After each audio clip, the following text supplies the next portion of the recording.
Coming up on Talking Points, President Biden's infrastructure package passes in the House and is now on the way to being signed into law. Find out how this bill could impact the nation within the next decade. And a federal court temporarily blocks the president's vaccine mandate on large businesses. We'll break down who supports and opposes the mandate and its legal chances.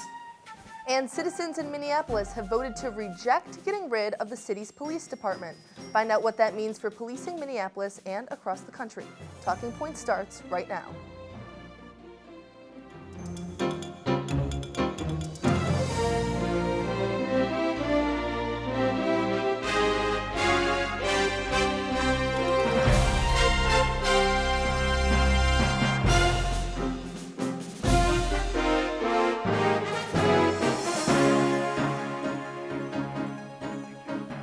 After months of debating and altering President Biden's proposed infrastructure package, the House of Representatives has voted to pass the bill. Welcome to this edition of Talking Points. I'm Moriah Humiston. And I'm Teagan Brown. The bill now heads to President Biden's desk. So Moriah, let's talk a little bit about what this means for the United States and the details behind this new legislation. Now, obviously this bill, as we said, was passed, but it was passed very closely, 228 to 206, with 13 Republicans voting in favor and 6 Democrats voting against it. So definitely a little bit of a shock there. Absolutely, and this was a $1.2 trillion infrastructure package, and it's focusing a lot on rebuilding communities and specifically transportation as well as roads and bridges. Now, right here in Syracuse, we're seeing that with I-81. You mentioned earlier that John Katko was one of the Republicans who voted yes for the bill, and that's specifically going to help Interstate 81, where it connects with the University Hill and the near West Side neighborhood, and we're going to see that bring back together the community. And back in March, President Biden said that was exactly the plan with this infrastructure package. Absolutely, and we saw Secretary Buttigieg here over the summer, and roads, bridges, major projects are going to account for $110 billion of this plan, and you can see the dividing of the money that will go toward each of these parts of the bill. Absolutely, and so the I-81 infrastructure right here in Syracuse, that's a $2 billion plan, and that's going to reroute highway traffic onto nearby Interstate 481 and rebuild part of I-690 that crosses downtown. And the hope across the country, and specifically here in Syracuse, is that helps to rebuild communities and take those physical barriers right out of the way, like the I-81 viaduct, and have more open options right here in Syracuse. They're focusing on the community grid. So we'll see what happens in the future. Absolutely. Now, 2 of the most important races in last week's elections were the Virginia and New Jersey gubernatorial elections. Republicans captured the governorship in Virginia, while Democrats held on in New Jersey after a surprisingly close race. Talking Points analyst Chilekasi Adele is here to break it down for us. Chilekasi? Teagan, good evening. Here are the election results from Virginia from last week. We saw Glenn Youngkin beat Terry McAuliffe in that election. You can see a lot of these rural and suburban areas kind of in that red, but you can see the blue patches. You can see places like Richmond, Alexandria, Norfolk, Virginia Beach, Roanoke. Those places went blue, but there are some caveats to that. We saw the election trends. And you look at this map right here. This is from the New York Times. More Democratic in 2020. That's the line. That's the key. Here's more Republican in 2021. You can see this entire state trending red here in the 2021 gubernatorial election. Again, that is in comparison to the 2020 presidential election. And take a look at this focus right here, right around Alexandria. Northern Virginia. Places like Fairfax County, places like Loudoun County, Prince William County, that is what made the difference for Republicans in this election. You can see these Northern Virginia trends. You can see Ed Gillespie, who was a Republican candidate back in 2017, captured just over 31% of the vote. Youngkin outdid him by almost 3 points. And you can see Terry McAuliffe dropping from Ralph Northam's totals in 2017. Northam is the current governor of the state of Virginia. And Loudoun, 20-point difference there. You see Youngkin put his total up by almost 5 points here. And in Prince William County, you see this 22-point gap about that. You can see Youngkin put up about 4 points from Gillespie in 2017. And mind you, President Biden last year won this state by about 10 points. If you look at the House of Delegates, this was also somewhere where Republicans captured a lot of victories here in 2021. You see on your screen there, Democrats held a 55-45 total in the House of Delegates before Election Day. And today, this Election Day, 2021, you can see they just took over a seat today. So earlier today, it was at 50-47-3. Now it is 51-47-2, with 2 of these races to still be decided going on to today. And if you look at the big issues, education, COVID-19, attitudes towards national parties. Education, something big that everybody talked about going into this race. You saw Republicans talk a lot about critical race theory, and you saw that being one of the biggest issues in this campaign. Going into its final days, you see COVID-19 as well. A lot of Republicans in disagreement with some of the masking policies, some of the school mandates put in by Ralph Northam, and also the attitudes towards the big parties as well. You can see that there are some Democrats and some Republicans who feel disaffected with Joe Biden's performance, and that may have had an impact on this race as well. And so, Chilekasi, we kind of saw down the line in Virginia that it was leaning in favor of Glenn Youngkin. However, last Tuesday, we didn't see that in New Jersey with the polls. Why did New Jersey end up being so close? Yeah, I think this was a little bit of a referendum on state politics. Not necessarily, we didn't see the nationalization that we did see in Virginia. But if you're talking about Murphy, he's a little bit more progressive than some governors in the past of New Jersey. So this ended up in this election being a big topic. And again, we didn't see this coming based off of the polling we saw from many sources, but it was a close race. Again, this is an off-year election, so the energy may not have been that high. And with the polling projecting Murphy to finish big in this race, some people may have just been disaffected and didn't want to show up at the polls. So we can see these things as some of the things that contributed to what happened last week. And so we'll have to see how this plays out and if this will impact future elections in 2022. Chilekasi, thank you so much. Thank you. Hey, Moriah, thank you. President Biden announced last week a new plan for businesses with over 100 employees. This mandate was blocked in federal court this past weekend. Talking Points analyst Jacob Goldberg is here to tell us what this mandate would do if it was upheld in the courts. Now, Jacob,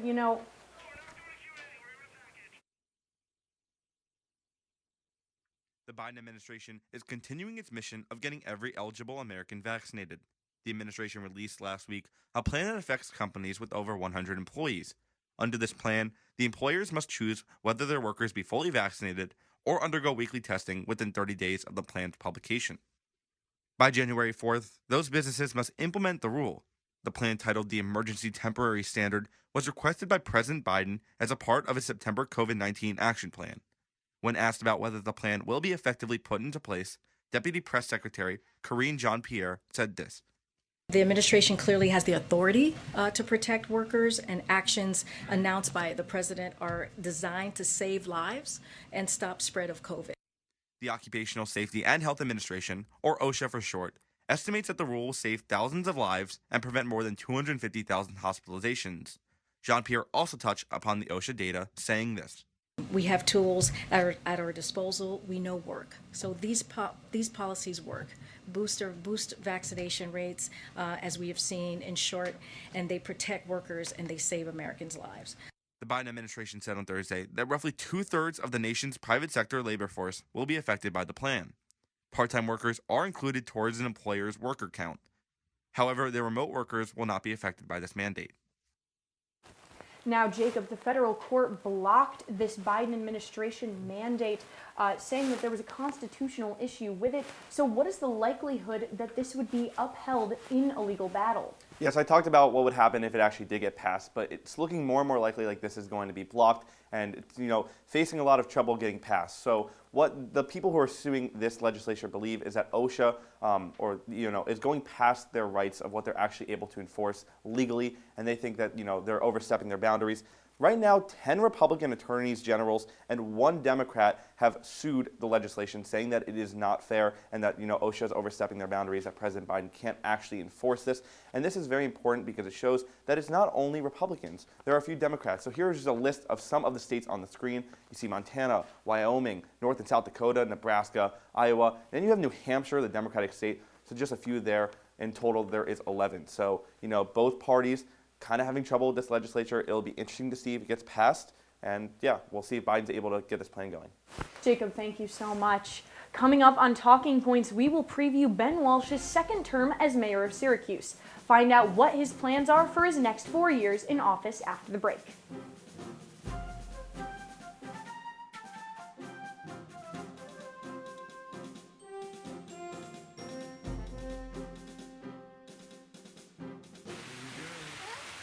Here we go. We're gonna go out there in the rain. Gonna get wet. All right, here we go. Go,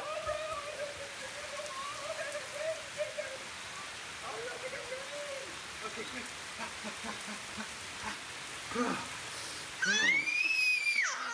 Oh yeah, yes. So much fun. Mwah. We're getting so wet. Oh,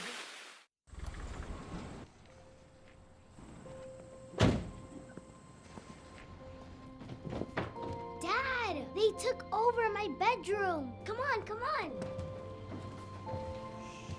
Okay, Dad. 1, 2, 3. Dad!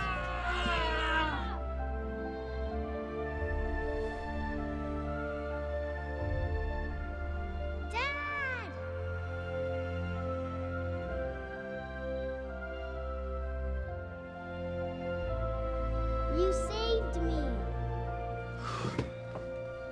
Dad?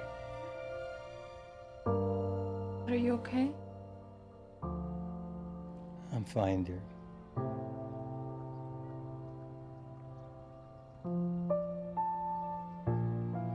Your hero needs you now, and AARP is here to help. Find the care guides you need at aarp.org/caregiving.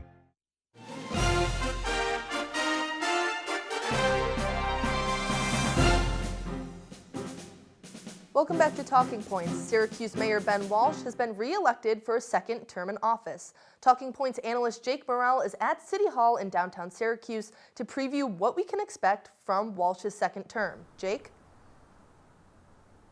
Thanks, guys. I'm outside City Hall in downtown Syracuse, where Ben Walsh will continue his tenure as Syracuse mayor after being re-elected last week. Walsh beat Democrat Khalid Bey and Republican Janet Berman by a significant margin to earn another 4-year term as mayor. Walsh looks to improve the city of Syracuse over these next 4 years. Take a look. Incumbent Mayor Ben Walsh celebrated his victory last Tuesday night. He focused his campaign on economic growth, building the community grid, improving public schools, and looking to improve the mental health care availability in the city. Walsh said that he wants to use federal pandemic relief funds to assist those struggling with mental health and addiction, build the STEAM school at Central Tech, revitalize the abandoned Shoppingtown Mall, and replace the I-81 viaduct to start improving the community grid. When asked what he was most excited about getting started on, Walsh said the upcoming economic opportunities for the city. We have incredible economic opportunities.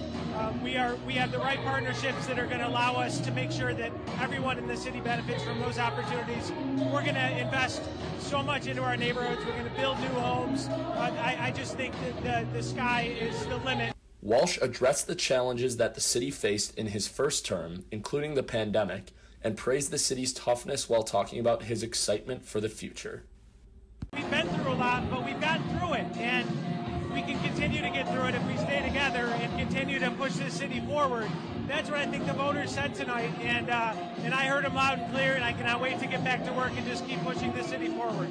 When asked about the university, Walsh said that he wanted to keep the strong mutual relationship between the city and school. I'm going to continue to look for ways to partner with the university to make sure that we're supporting the students, staff, the administration, and that they're supporting us too.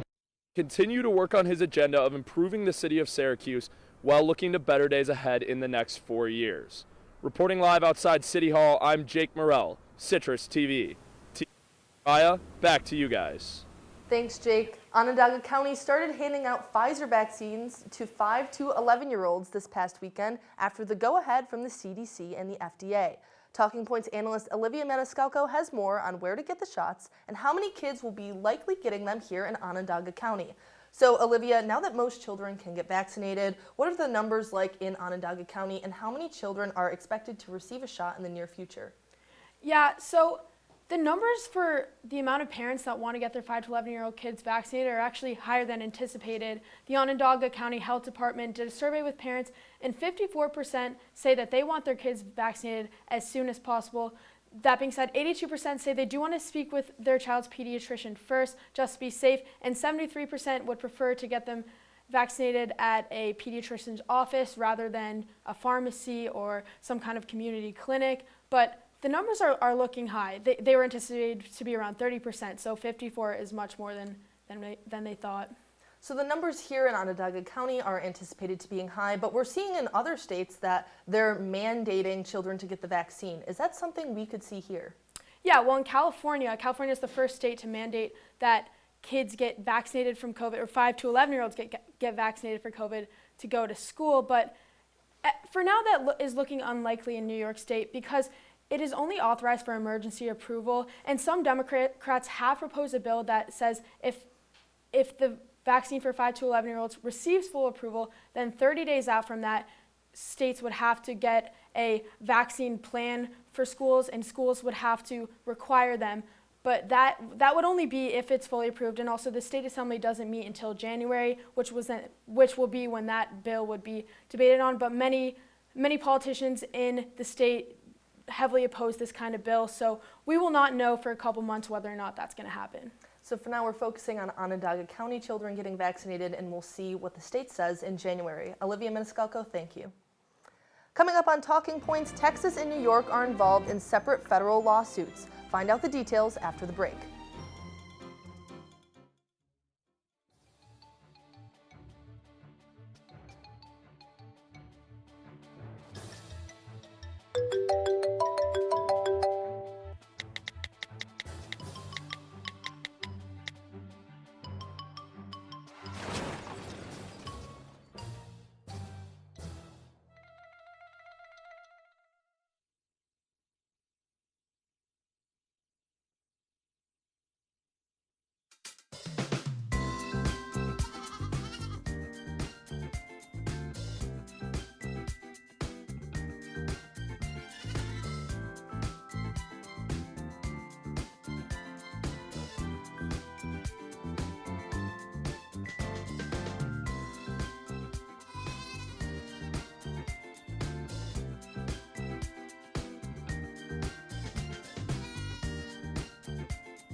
Welcome back to Talking Points. The Department of Justice is filing a lawsuit against new Texas voting laws. Also, the Supreme Court is hearing arguments on whether or not New York gun laws are unconstitutional. Here to discuss this more is Talking Points analyst Ericka Love. Ericka, thank you so much for joining me. Now tell us about what specific new changes are a part of this Texas voting law. Well, you're going to see two big restrictions. You're going to see a restriction on vote-in ballots and those who need assistance. With the vote-in ballots now, individuals are required to provide their driver's license number or their social security number to receive a ballot. And for those who need assistance during the voting process, this could be people who have limited English proficiency, or anybody who has any form of a disability might need assistance. Now individuals will have to sign a form. They will have to take an oath to say that they won't coerce or influence any form of the voting process. They can't clarify or translate any of the written part of the voting process. They can only read now.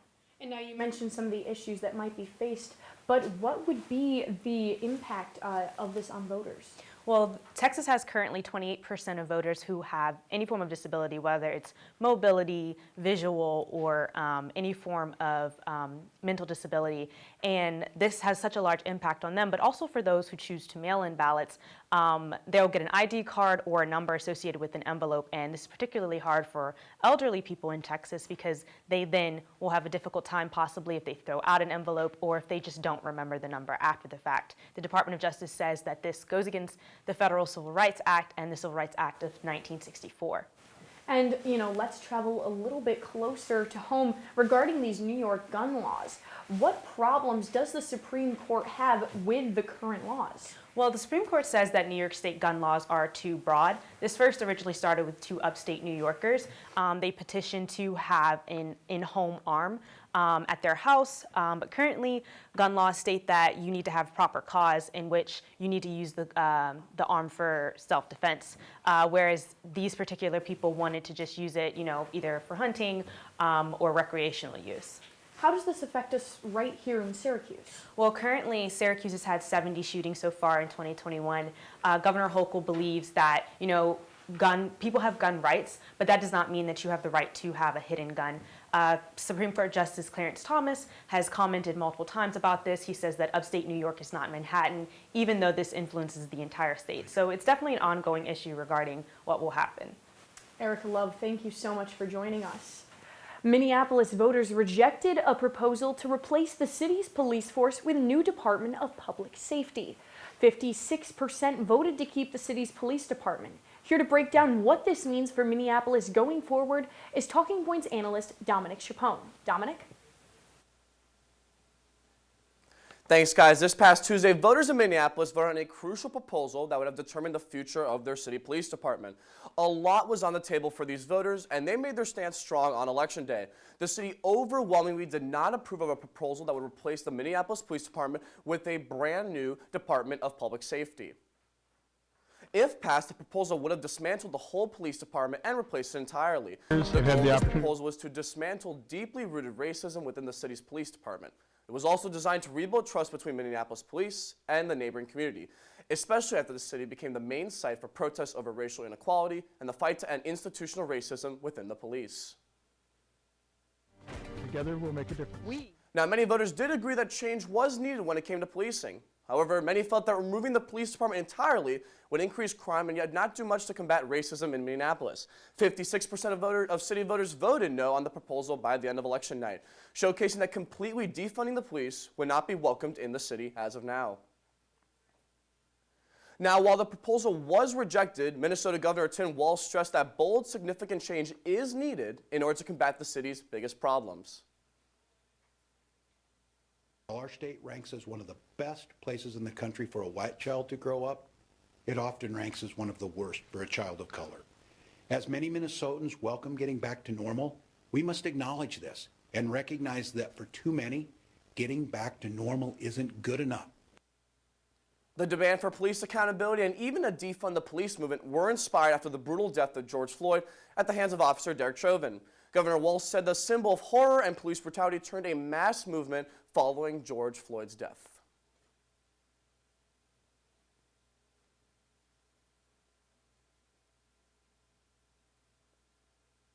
The winds of change blew thousands of Minnesotans into the streets last summer and inspired a movement across the world. The winds of change quietly opened eyes, ears, and minds across our state.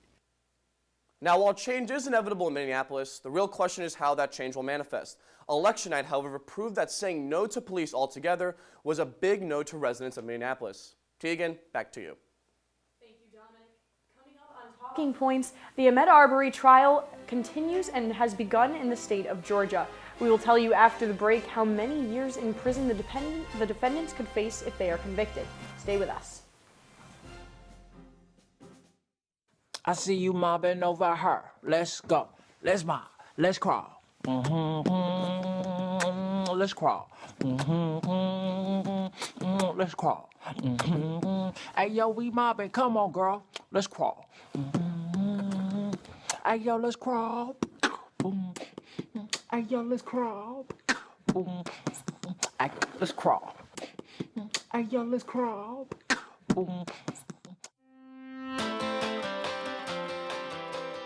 OTN is on all your favorite apps: Apple TV, Fire TV, and Roku. Search Orange Television Network or OTN.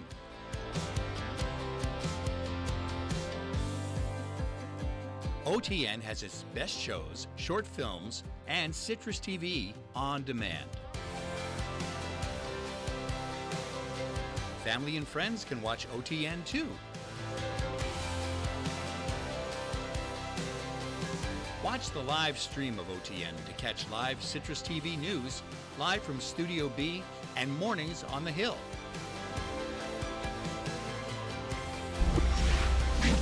On or off campus, watch OTN anywhere.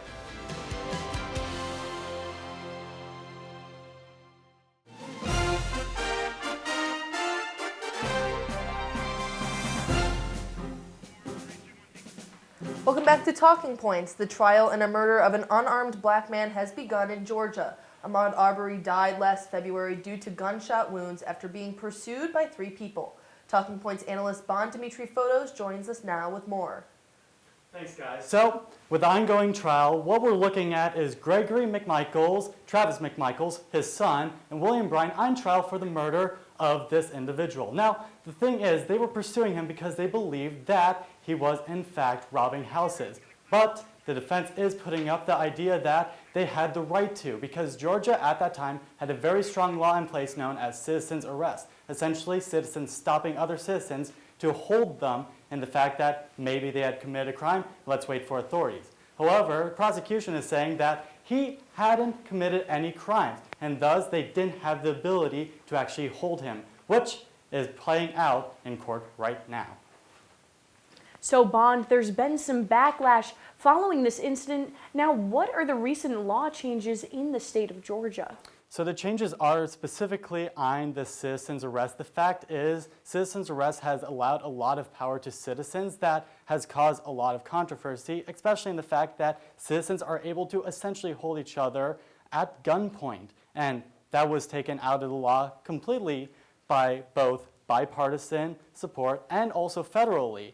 We're also seeing that there's a lot of support to essentially have anti-racism laws in place, and Georgia passed their first one not too long ago. This is a major move for people who especially have seen the effects of what happened last summer during 2020. And so, Bond, you mentioned this earlier, but what are the latest details in this defense trial, and more importantly, what's going to be next for this trial in the coming weeks? So what's next for this trial is the fact that the prosecution has to play out the idea that, yes, they held him at gunpoint and killed him without any reason. They're really pushing the idea that, in fact, he was killed by racists. The fact that they want to play out the idea that he was pursued as a black man. However, the defense wants to dispel this idea by saying that it is essentially the right of these citizens to hold somebody that they suspect as being a criminal. However, I would like to point out that they've already done the opening statements and had one individual who essentially gave their professional opinion on the entire trial. However, they need more people in. They have a lot more days ahead of them, and we might not see the end of this trial for a long time. Now, Bond, in the past with similar cases like George Floyd and Daniel Prude, we've seen multiple protests and gathering of people outside of the courthouse as these things take place. Is that anything that we're seeing here in this trial? We're sort of seeing that people have a lot of attention paid to this trial. However, it isn't as big as George Floyd's trial, where it essentially was putting a police officer on trial. This was really big for them, and they essentially don't have this because it's just a normal citizen. All right, Bond, thank you so much. That's all the time we have for you on this episode of Talking Points. Be sure to follow us on Twitter and Instagram at CitrusTV News and like us on Facebook. I'm Moriah Humiston. And I'm Teagan Brown. Have a great night, Syracuse.